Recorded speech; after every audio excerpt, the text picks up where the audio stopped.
Fans, how's everybody out there doing? William Martin coming at you one more time here on YouTube with another edition of the 300 Pounds of Sports Knowledge Podcast. Now, free agency is off to a roaring start, and there's big news today out of the NFC East as former New York Giants running back Saquon Barkley didn't have to travel that far to find a new NFL team. He's heading right down the Jersey Turnpike as he is now a member of the Philadelphia Eagles. Now, the Eagles and Barkley came to agreement on a 3-year deal for potentially nearly $47 million, with 26 million of that being guaranteed. Now, the Giants took Barkley second overall back in 2018, and he enjoyed a solid rookie season. You're talking about a guy who had more than 1,300 yards on the ground, as well as more than 700 yards receiving. Now, since then, we've seen Barkley be oft injured and also being plagued by playing behind a porous offensive line. But we did see him bounce back for a very strong 2022 as he rushed for a career high 1,312 yards, had 10 rushing touchdowns as he helped the Giants get a playoff spot and also, win a playoff game. There was hope for both the Giants and Barkley that both sides could have agreed to a long-term deal last year. That was not the case, and Barkley played out this past NFL season on the franchise tag. Now the Giants could have franchised Barkley again for this year. They decided not to, as they allowed him to explore free agency and see if he can get the best bang for his buck. And he did in a big way from the Philadelphia Eagles. At the end of the day, I'm really I'm not surprised that Saquon Barkley is not coming back to the Giants. I was just actually a little surprised as far as who he decided to play for in the Philadelphia Eagles. But nonetheless, you know what? It's a business.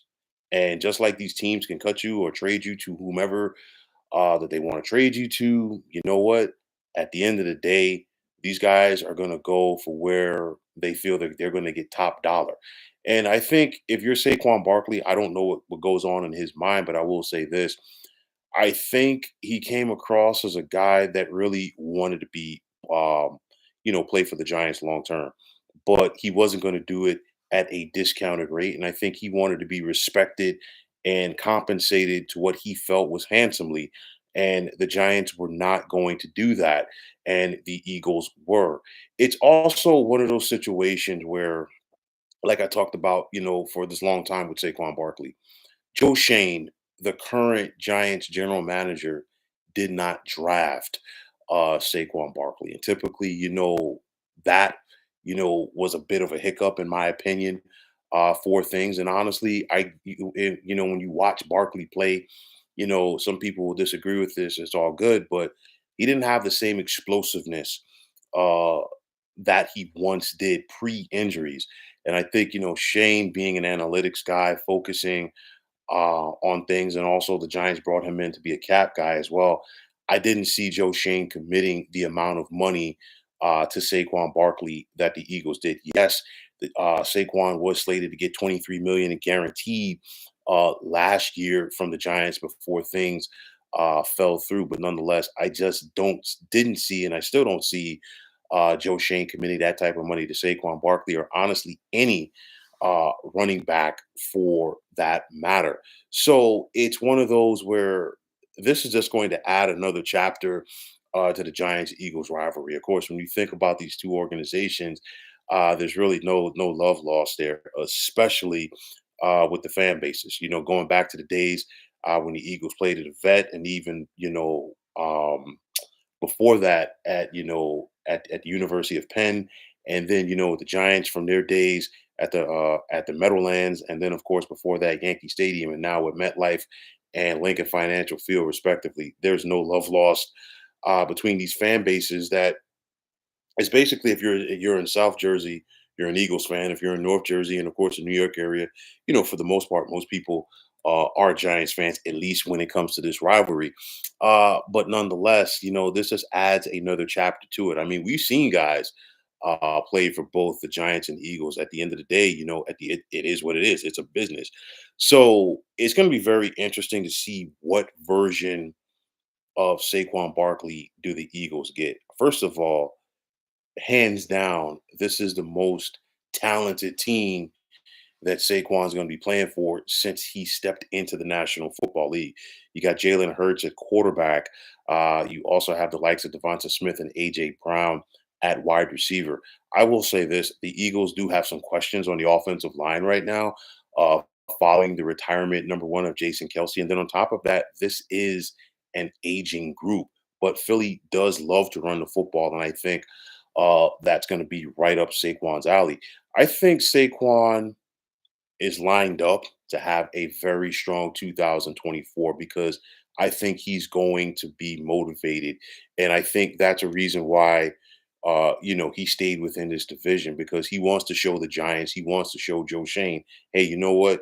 You guys felt like I wasn't worth these dollars. I'm going to show you, and I'm going to go out there and prove it to you, and also prove it to myself that I not only can I get it done, but I could still get it done at a high quality level. So I think the Eagles are going to get the best version possible of Saquon Barkley this year. They're also going to get a leader, and that's important because the Eagles do have leaders, but they've lost some leaders on that team. With the retirement of Fletcher Cox as well as Jason Kelsey, two guys that have been so important to the fabric of the Philadelphia Eagles for a very long time. So Saquon's definitely going to work hard. He's going to, bond with his offensive lineman. You name it, he's going to do and say all of the right things to help the Philadelphia Eagles. But on the flip side for the Giants, of course, the question is going to be how do you replace Saquon Barkley? And I'm not just talking about from what he does on the field because you can make a very compelling case for the New York Giants that the last couple of years, their only leader was Saquon Barkley. And where is that voice? Where is that motivator going to come from in this locker room? We have to wait and see. Now, the Giants did go out there today and sign Devin Singletary in free agency, the former Buffalo Bill and the former Houston Texans running back. And I'm not surprised by that either. Why? Because Joe Shane was the assistant general manager for the Buffalo Bills when Devin Singletary was drafted. So, of course, Saquon Barkley wasn't a Joe Shane guy. Devin Singletary is. So, it's one of those. This is a guy that he, scouted. He knows the ins and outs on him. So let's see how he fits into the Giant system. And of course, he's got big shoes to fill there, taking over for a guy like Saquon Barkley. So, are the Eagles a Super Bowl contender? Honestly, even without Saquon Barkley, I still felt the Eagles were. They had the talent to get back to the big game last year. Of course, it didn't work out. So much infighting, you name it. And they're looking to reshape and retool this team. Thus, they let DeAndre Swift go at running back, who signed with the Chicago Bears. And now you insert Saquon Barkley to a team with Jalen Hurts and, of course, A.J. Brown, Devonta Smith, and so many others. On the flip side, what is Saquon's legacy going to be with the Giants? I'll tell you like this: if you're a Giant fan, I know there are probably some Giant fans right now that are ticked off because of the fact, excuse me, that Saquon Barkley signed with the Eagles. But I'll tell you like this: looking at Saquon, it's one of those where it's an incomplete because you know what could have been for him for a variety of reasons. The Giants took a chance on him, and I'm not saying because of Saquon's ability, but in this current National Football League, you simply don't draft running backs as high as the Giants did in 2018. I think the injuries and the offensive line play took away from some of the stuff that we could have seen with Saquon. It was set up there for him to be a giant lifer. But of course, money talks. And at the end of the day, I really don't see the Giants offering or being willing to offer Saquon Barkley anywhere remotely close to the amount of money that he just got from the Philadelphia Eagles. So I just think at the end of the day, there's an incomplete on his Giants resume. Of course, we're hearing like sparring, now between Barkley and former Giants running back Tiki Barber in social media, and of course, there's going to be fans out there who are going to express their frustration. And I guarantee you, when Saquon returns to MetLife this season for Giants Eagles, he's definitely not going to get the reception that he's been accustomed to, at MetLife.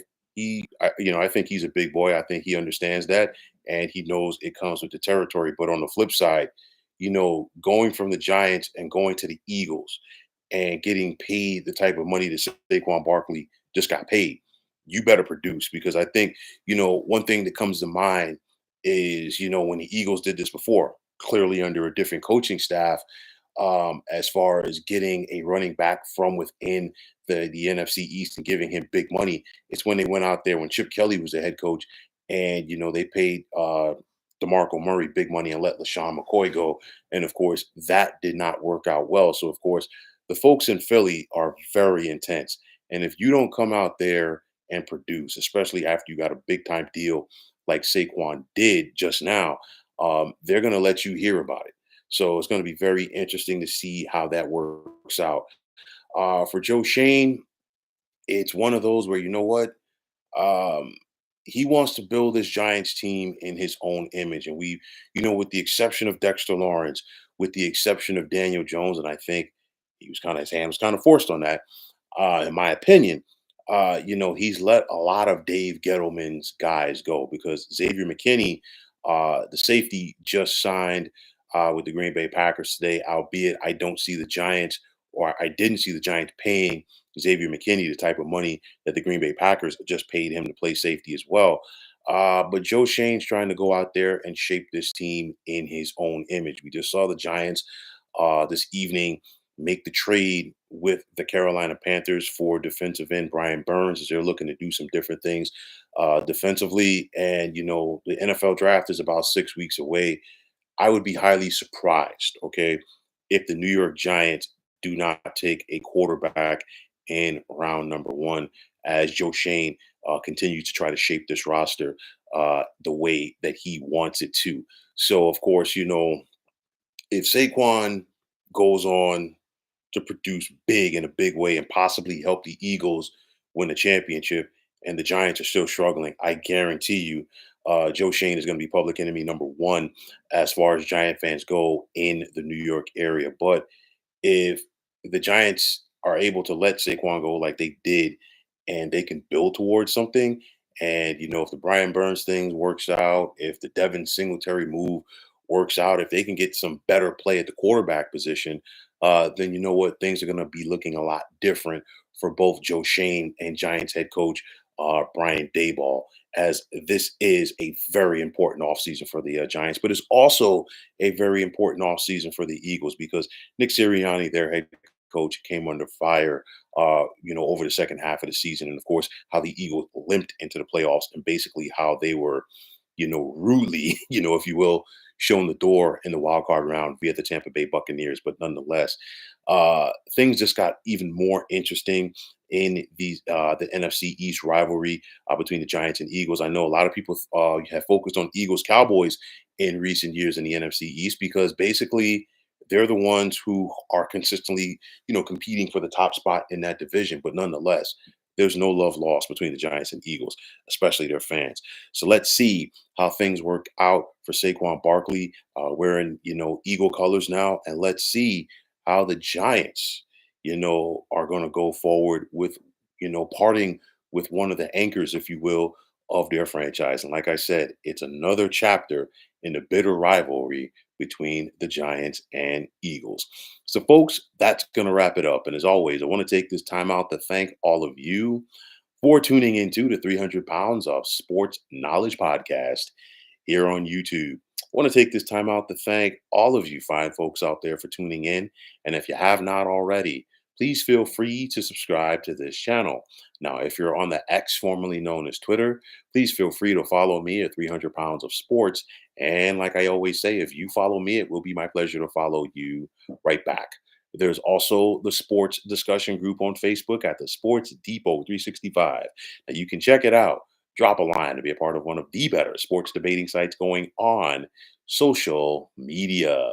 So, once again, fine folks, my name is William Martin, and I am signing off. And I'm saying take care and have yourselves a wonderful day.